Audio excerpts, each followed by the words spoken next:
Hey everyone, it's Ian, and this is round 4, the last video in our Super Street Fighter 2 characters. Last video, we did Guile, Blanca, Zangief, and Dalza. In total, we have 12 characters down, only 4 more to go. So with that being said, let's get started.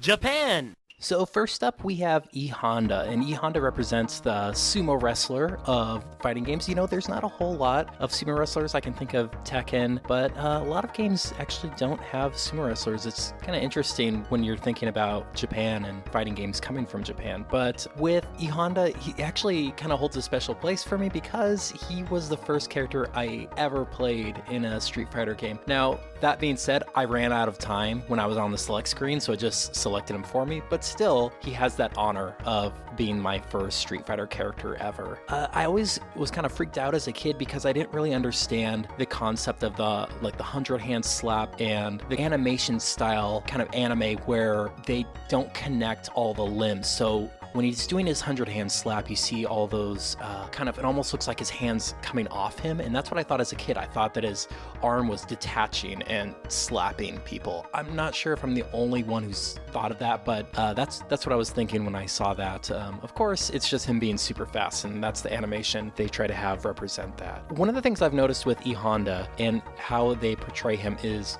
sometimes they'll give him this huge, even though he's a big guy, sometimes they'll give him this six-pack on the outside of his belly. Now, sumo wrestlers, they're not just large fellows. They're supposed to be really muscular, really strong.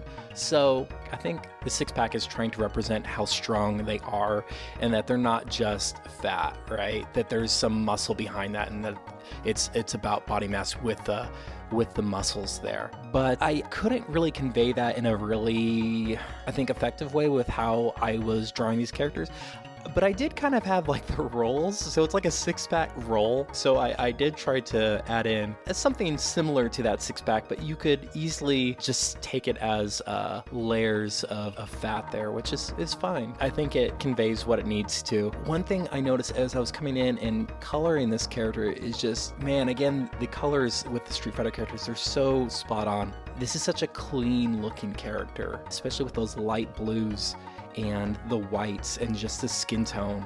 It's so simple, but it's really iconic. I mean, I think they could have just made a traditional sumo wrestler and just called it good, but they went a little bit further in, just a little bit of details, especially with the red face paint that's going to come in here, and that really, to me, makes this character e.honda, that red face paint, because it just really is striking, draws all your attention to his face, and he's just a fantastic character. I tried to make him a little bit more dynamic, so I had one hand in the front, one in the back to push that perspective a little bit. I haven't been doing that as much, but I really liked how Balrog turned out with that, so I thought I would try that again with e.honda, and I think it turned out pretty well. And with that, we're coming up near the end here with e.honda.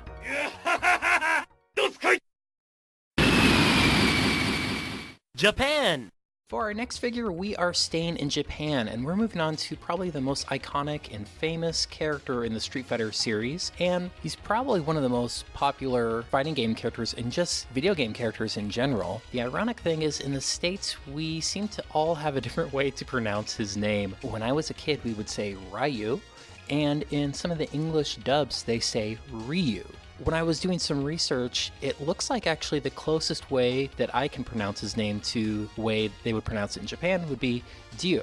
So I'm gonna just say that probably once and never come back to it because I tried as hard as I could there to get it right once. So we're gonna leave it at that. In fact, if you speak Japanese, let me know how close I got to that or if I completely butchered it. So at the initial part here, I'm putting in a sketch. It's pretty simple with his attire. He always has this white gi on with the shoulder sleeves ripped off. But the interesting thing is because he's been in so many games, he's been in like all the Street Fighter games. I can't think of a Street Fighter game he hasn't been in. And he he has had his appearance change over time. So initially he had kind of red hair, then it kind of moved to this brownish hair, and now he's depicted with almost like a jet black hair. He also has facial features which have changed over time. I saw some notes with some of the designers that were actually wanting to make him really square jawed. On the flip side, sometimes he has a pointier jaw, and sometimes he's really stylized. He looks more like a traditional anime influence. Very rarely do they go super realistic, but sometimes it's somewhere in between there. So it's interesting that he has kind of evolved over time with the different games and the different art styles, which totally makes sense, but it makes it a little difficult to make an amalgamation of that character, especially this really iconic character. I'm not happy with how his facial features came off at first. It just, I don't know, it just wasn't working for me. I was trying to make sure I made him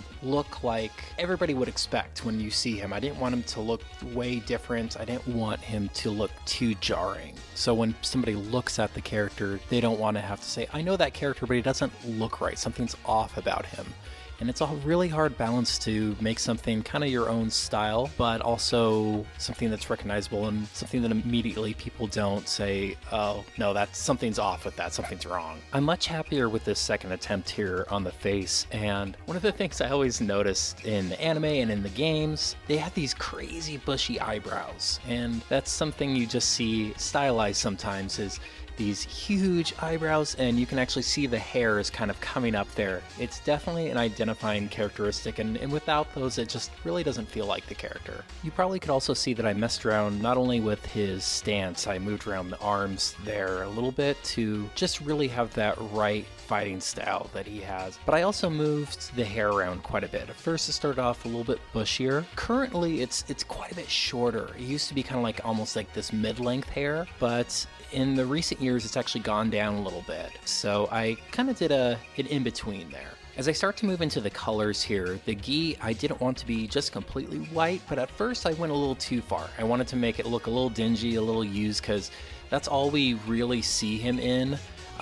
Even in some depictions, he's just like walking around in it like all the time. So I think being that it's kind of a fantastical world, though, I probably went a little too far, a little too dirty. So I did dial that back a little bit. And also I tried to make him look a little bit more tan than maybe some of the other fighters, because he practices a lot out in nature. He's out in the mountains, he's out in the sun quite a bit. So it seemed natural that he would be maybe a little bit darker than some of the other fighters. It seems like with every figure I get a little fixated on something if they have any kind of texture to it, and in this case it's his black belt. If you've ever felt that kind of texture, it's kind of almost has this bumpy quality, so I wanted to kind of try and convey that. And I also just got kind of hung up on it, and I had a fun time doing that. So I made the lines, and then I came back and actually, essentially like a whiteout, I took the eraser and took it off so it looked like there was some stitching there, and then that kind of conveyed that black belt texture there. I also love this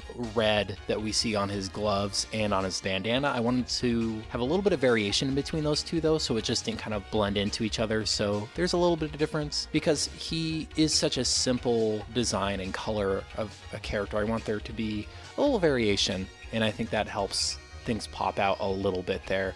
I also wanted to make sure those eyes were the right color and they looked really striking. Again, there's a lot of differences on even color of eyes that he has, but I just want him to look really determined, really focused. That's all this character really is about, and I just really wanted to convey that. And with that, we're coming up near the end here. I'm fairly happy with how he turned out. And with that, we have Dio. Hadouken! USA! Next up we have Ken, and Ken is another original character from the very first Street Fighter. Just a little tangent here. After I played Cammy quite a bit, Ken was my next go-to character. I don't know, he just seemed to have like a lot of reach, and he's just a pretty solid fighter, really well-rounded. And again, I'm not super great at fighting games in general, and definitely not Street Fighter, but it was easier for me to use him than a lot of other characters. But he's a little bit more arrogant, He's kind of full of himself, kind of has a big ego and a pretty fiery personality, and I wanted a pose that would kind of reflect that. So I start off with his hand kind of on his hips, looking kind of sassy, also a little bit of a grin looking at his opponent. And I just wanted to really convey that idea that you really knew his personality just by looking at this pose. He's also supposed to be a rich kid, and he definitely has this kind of surfer dude like California hair that, being in California, I've very rarely seen anybody with this kind of hair, but it's also kind of that era. It's almost like mullety. But anyways, I have a kind of interesting angle where we're kind of looking almost upward at his jawline and upward at his face here, because he's holding his head a little bit higher, so we are kind of looking up at him. And Ken, being the smug guy that he is, he's looking down at his opponent. There's a couple things in the pose that I kind of mess with throughout this whole process. One of them being his hands and what to do with the hand that is closer to his face there. Originally I kind of have like an open palm, but I do tweak with the fingers a little bit later. I think it's a slightly more interesting pose that his fingers are doing when I change that around. Also his head, at first his neck was kind of reaching out a little bit far, but I didn't want him to be straining too much. I wanted him to be kind of relaxed, again, kind of that cocky attitude, just kind of head back and up. So I do move that around quite a bit, and I wanted his physique to be kind of a medium build, and it actually said in some of the character designs that he wore his belt a little bit higher up. So just little things like that I don't even think, looking at it now, that I really noticed, but I was keeping that in mind as I was doing this. I think that even though something like that might not be specifically noticed, it definitely helps me in my mindset when I'm working on a character, kind of just knowing a little bit more about them, and it helps me and gives me a little bit more information to better portray a character, whatever that character might be. Also, because he has a black belt, of course, I get fixated on that as well, and the texture on that. So I do a similar texture that I did with the previous black belt, and I think I improved upon some of the lighting with that when I get to the coloring. And speaking of coloring, I'm going to get to that, and his gi is this fiery red, and it really pops. He has a really nice color palette, like all of the Street Fighter characters. Kind of this yellow, his skin tone, and then this red. One of the things, though, that I did kind of debate with myself was his gloves and what color to make those gloves. Sometimes they are red as well, but I thought it would get a little lost if I had his red gloves in there, so I went with another variation of his gloves, which are kind of a dark brown. I believe in the animated series he has dark brown gloves, and some of the other games he has dark brown gloves too, and it made it pop a lot more, in my opinion. Also, like some of the previous figures, I normally tried to stick to a 3-value range, but I quickly noticed with his blonde hair that it wasn't really having the effect that I wanted it to. So I did add a few more layers in there to really give it some depth. Otherwise, it was kind of looking flat. And I think it's just because of that color and the way that I had the head positioned. Like the other figures, I do add in sometimes 4, 5, or some of the other ones I actually added in 6 values. Just whatever looks right and isn't too distracting, doesn't get away from that kind of style that I'm trying to achieve with all the other figures. And with that, we're getting near the end here with Ken. China! And last up for this video and for the whole series of our Super Street Fighter 2 characters is Chun-Li. Now, Chun-Li is definitely a fan favorite. She's referenced all the time in media, and I think her design is just top-notch. It's an awesome design. And she has really crazy body proportions, and they've pushed that further as the series has gone on, but she's really known for these super muscular legs. And I kind of like that they never gave her like this really skinny figure, that they were like, well, this is a fighter. She uses her legs a lot. Of course, she's going to be super muscular. And I like that they actually did that. Especially with all the other Street Fighter characters that are just like crazy buff, it makes sense that the woman in the series would be super buff as well. Because of her fighting style, she's always in these really cool poses too, these really dynamic, really flowing and beautiful poses. So I knew just a static image of her wouldn't cut it. It needed to be something cool, and it's just more fun to draw anyways. Just an FYI, most of the poses that I do here are actually referenced from me making a pose, and I realized I needed to stretch a lot more more and work out a lot more, and that photo will never see the light of day. But I do use reference, and a lot of times it's just myself. If you're an artist, you probably have done a similar thing where you're just like, oh man, I have taken a photo to get an idea of what I'm doing, and I hope to God nobody ever sees that. And this is definitely the case, but it definitely helps, and especially for a pose like this, to make it really dynamic and make sure all those proportions are right, it made it a lot easier. But keeping in my tradition with some of the other characters, I am really not happy with the expression that she starts off with and her proportions and her face. It might work for another character, but not Chun-Li. It's just not working out too well.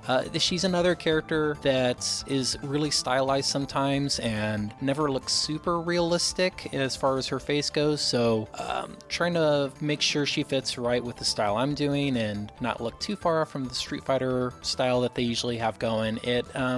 It was a challenge. By the second, third, and then I think about the fourth attempt here, I start to settle in more to her features that I think I'll go with. So it took a couple tries there to make sure I got it right, and especially with this character, more than some other characters, I really wanted to make sure that she was portrayed the way that I had in my head. She also has several elements that are just really fun to draw. First of all, the hair is kind of a nice challenge to make sure that it's kind of tucked away and in those buns, and then the fabric from that, as well as her dress that's flowing around her, and her boots, not only the shoelaces but the lacing going all the way down her boots there. I know that might be tedious to some people to draw things like that. I really enjoy that. It's almost like therapeutic for me to draw. Another thing that was a little bit of a challenge were those bracelets that she's known for. I had to make sure that they were at the right perspective. I also had to check reference quite a bit, not the reference I took, but reference from the original designs to make sure they weren't too small, that they weren't too thick. Like most things, I went with somewhere in between, so it wouldn't look too far either way. You will see me tweak them quite a bit though throughout the video. I also did tweak her leg a little bit to make it even thicker, so she has really muscular legs, and I think that was the right call. As I start putting down some of her colors here, she immediately starts to pop. Little details though are things that I think really help it. If you've ever noticed with her, she usually has this kind of orange eyeshadow, and that contrasts really well with the blue. Just little things like that that really make her character her. With such a nice color palette like this, I find it so easy to find the values in them, so meaning the shadows and the highlights, and it just makes everything a lot easier. The challenging part was trying to figure out where the light is hitting her. I know it's at an angle like all the other figures are, but the way she has her body positioned, it does make it a little bit harder to tell where shadows should be and how far the highlights are reaching, how far the shadows are reaching. I did mess around with that a little bit, but I didn't want her to be totally obscured in shadow, so I did have some light hitting her upper torso and then also on her legs. Just like some of the other figures, I do play with the transparency of some of those values, and that makes everything a lot easier, and I can have more flexibility with that and control of what I'm doing and how dark I want to push that. I always kind of go a little bit more subtle because I can always push more values into that, and with her it just seemed to work out really well. I'm really happy with how she came out. At first I was pretty scared that I would totally mess her up, but in the end I think she came out alright. And here we are with our very last figure, Chun-Li. And with that, we have all 16 characters from Super Street Fighter 2. Thank you guys so much for checking any of these videos out. Thank you so much for all the awesome comments you guys have been leaving. I really appreciate it. It means a ton to me. And I just really hope you guys have enjoyed it. If you do want to see some other Street Fighter figures or videos like this in the future, please let me know. And some of you have told me that you would like to see some more Street Fighter characters in the future. I'd be totally down to do some more, so if that's something you guys would like to see, I would love to do that. Also, I'd appreciate it. It helps me out a lot if you give it a like, and if you aren't subscribed, that helps me out a ton too. That way you get to see stuff I do in the future if you're interested in stuff like that. With that being said, I really appreciate you guys hanging out with me. Thank you so much for watching. You guys have a good one, alright? Thanks.